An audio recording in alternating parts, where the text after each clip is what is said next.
喺今集開始之前，希望睇緊呢條片嘅朋友，你可以用1-2秒嘅時間嚟訂閱我哋嘅頻道，以作對我哋嘅支持。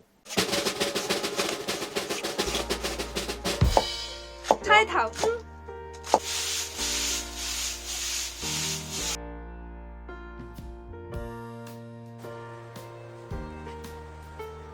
菜頭魚，開頭頭完皮，刨絲之後先整啲鹽落去。蘿蔔咧可以撒啲鹽之後咧，佢更加會出水啊！咁我而家刨咗皮先。好，咁我哋刨完皮之後，而家就可以刨絲啦。其實好多水，因為太幼啦，所以咧佢比較蘿蔔咧，然之後更加多水，咁啊太多水分啦。咁我哋倒少啲先，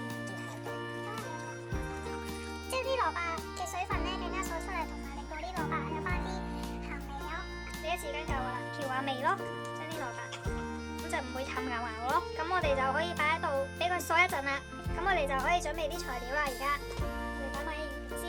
我哋洗完啲菜之後，而家就可以切啲菜啦。切有啲都得噶啦。食白蘿蔔，加啲食薑。好，咁我哋而家就切啲菜脯，咁都係盡量將佢切幼啦。呢個咧切幼咧都會幾多下嘅，同埋我哋咧用咗一條蘿蔔嘅啫，咁所以咧。我哋用1半就夠噶啦，唔需要太多。都係幼切啦，切絲啦。我哋落完鹽之後咧，咁啲蘿蔔咧，咁就更加嗦啲水出嚟啦。咁我哋咧就倒少啲水啦。咁我哋都要留翻啲水嘅，因為咧就我哋會攞啲咧番薯粉落去嘅。呢個就係我哋所有嘅材料啦。咁我哋而家因為蘿蔔而家本身其實都有少少水濕濕地噶啦，咁我哋而家咧就可以落啲番薯粉落去啦。其實咧，你因為啲蘿蔔咧咁樣渣渣咧都有仲有啲水出噶，咁我哋都要再倒啲啦。而家都有啲水喺度啦，咁粉咧可以落多啲嘅，但係蘿蔔都有水嘅，咁啊同樣啦水，因為而家蘿蔔其實咧佢本身咧自己腍，咁你渣渣其實咧都會有水出嘅。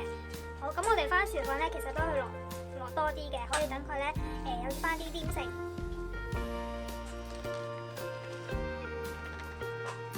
好，咁我哋而家撈一撈先。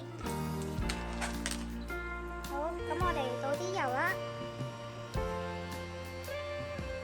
好，咁我哋而家炒啲菜脯，炒香佢，唔係咁樣直接劈落去嗰啲蘿蔔絲嗰度撈埋一齊，因為咧你蒸出嚟嘅話咧係冇咁香㗎，咁啲餸咧你炒一炒會香啲嘅話咧先至擺落去撈。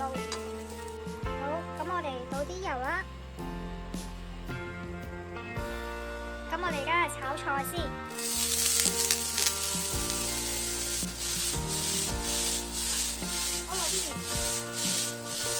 我哋落少少鹽，落啲鹽埋喺菜度啦，炒一炒啦。咁咧等翻啲菜咧有翻啲鹹味啦，所以冇咁淡啦。好，咁我哋炒熟咗咧，就可以翻起個先。嗱，而家熱個鑊先。咁其實咧呢個咧係嗰啲蝦米仔嚟嘅，咁亦都係啲潮汕人咧好中意咧，係可以炒飯啊都可以用嘅，同埋撈係咧啲魚蛋咧都會用呢個鑊嘅。咁咧，如果你想啲菜頭丸咧想香啲嘅話咧，咁你可以落多啲落去炒啦。好，咁我哋炒一炒香佢先。其實呢啲蝦米仔喺我哋鋪有得買嘅，因為都比較濕嘅，所以咧我哋可以烘一烘佢啦，烘乾少少，炒香佢。好啦。咁我哋都而家開始聞到陣香味啦，同埋咧感覺上都有少少乾咗，炒乾咗噶啦。咁我哋就可以起鑊噶啦。好，炒埋最後一個菜啦。咁呢個蔥啦，可以唔使炒到咁熟嘅。咁同頭先炒嘅椰菜一樣啦，咁我哋都係落少少鹽嘅。因為炒菜咧比較淡嘅，咁我哋都落鹽咧去調翻味啦。好，咁我哋炒就得噶啦。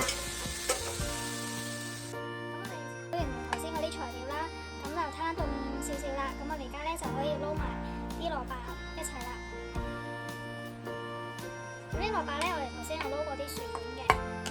啲材料咧多與少咧，可以由你自己去攞啦。咁我哋而家咧就可以咧將全部啲嘢咧就咁樣攪埋一齊啦。咁我哋都可以再落多啲啦。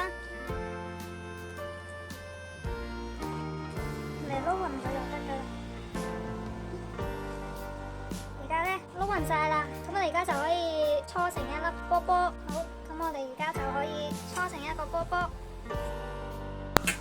咁你想可以大粒啲都得，咁咧中中平平咧細細粒嘅都可以嘅。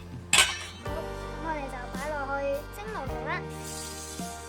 好，咁我哋水滾啦，咁我哋咧就而家可以擺落去蒸啦。咁咧蒸到熟就可以噶啦。咁你預大個大火咧煮15至20分鐘左右啦。蒸完之後就係咁啦，幾大粒醬波波。今集亦都差唔多啦，多謝各位嘅收睇。詳細嘅食譜我哋會 post 喺 Facebook 專頁嗰度，有興趣嘅話，各位可以上去查閱。另外，如果中意我哋頻道嘅話，希望你哋可以訂閱我哋嘅頻道，以作對我哋嘅支持。希望大家中意啦，我哋下集再見，拜拜。